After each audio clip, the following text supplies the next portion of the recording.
প্রিয় ভাই এবং বোনেরা, আল্লাহ তাআলা আমাদেরকে সৃষ্টি করার পরে আমাদের সকল অধিকারকে পাওয়ার জন্য বৈধভাবে চেষ্টা চালিয়ে যাওয়া এবং চেষ্টা করার নির্দেশ আল্লাহ তাআলা দিয়েছেন। আমরা আমাদের অধিকার বঞ্চিত ভাই এবং বোনদের জন্য তাদের বৈধ অধিকার, তাদের সত্যিকারভাবে মৌলিক অধিকারগুলো পূরণ করার জন্য সকলের সহযোগিতা প্রয়োজন আছে বলে আমরা মনে করি। সংবিধানে বলা হয়েছে প্রত্যেকটা মানুষের 5টা মৌলিক অধিকার থাকা দরকার। একটা হলো খাদ্য, অতঃপর বস্ত্র, শিক্ষা, চিকিৎসা এবং বাসস্থান। এই 5টি অধিকার যদি একজন মানুষ লাভ করতে পারে তাহলে তার সাংবিধানিক অধিকার পূরণ হয়। সারা দেশ থেকে আগত প্রতিবন্ধী বিদ্যালয়ের শিক্ষক শিক্ষিকাদের এই মৌলিক অধিকার এখন পর্যন্ত পূরণ হয় নাই। আমরা সবসময় অধিকার বঞ্চিত শিক্ষকদের পাশে ছিলাম, আছি এবং থাকবো ইনশাআল্লাহ। বর্তমান সরকারের কাছে আমরা বলতে চাই, সরকার কিন্তু এখন পর্যন্ত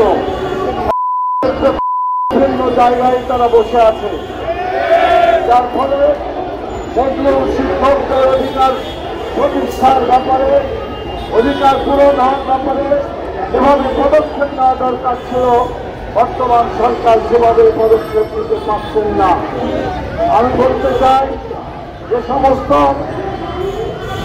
উপদেষ্টার কারণে বাংলাদেশের বিভিন্ন সমস্যার সমাধান হচ্ছে না, তাদেরকে চিহ্নিত করে হলেও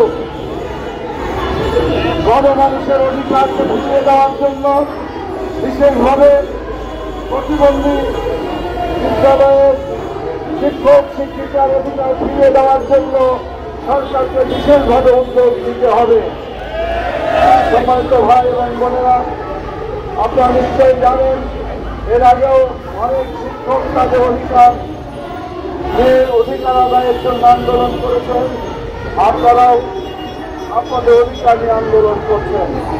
ইতিমধ্যে কিছু কিছু শিক্ষকের অধিকার সামান্য হলেও তারা পরিপূর্ণ করার চেষ্টা করেছেন, ওয়াদা করেছে। আমি বলতে চাই, আজকের এই প্রতিবন্ধী শিক্ষক শিক্ষিকার, প্রতিবন্ধী বিদ্যালয়ের শিক্ষক শিক্ষিকাদের অধিকার নিয়ে সরকার দ্রুত তাদের সাথে আলাপ আলোচনা করা উচিত। সেজন্য আমি শিক্ষা উপদেষ্টাকে বলব, আপনি যত দ্রুত তাদের সাথে সাক্ষাৎ করবেন এবং সমাজ কল্যাণ উপদেষ্টা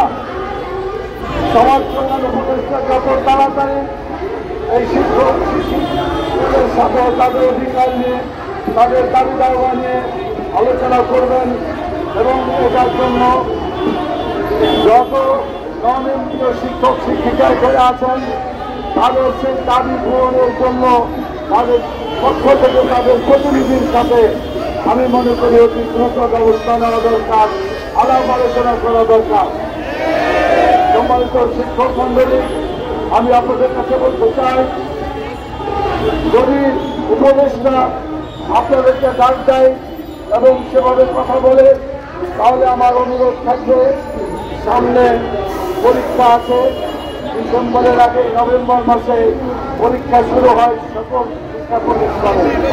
বিশেষ করে আজকে প্রতিবন্ধী বিদ্যালয়ের শিক্ষকদের সাথে আলাপ আলোচনার ভিত্তিতে আগামীতে যাতে প্রতিবন্ধী ছাত্র ছাত্রীদের কোনো অসুবিধা না হয় সেজন্য তাদের সাথে আলাপ আলোচনার ভিত্তিতে তাদের অধিকার আদায়ের ব্যবস্থা গ্রহণ করার চেষ্টা চালানোর জন্য কর্তৃপক্ষকে আমি অনুরোধ করছি।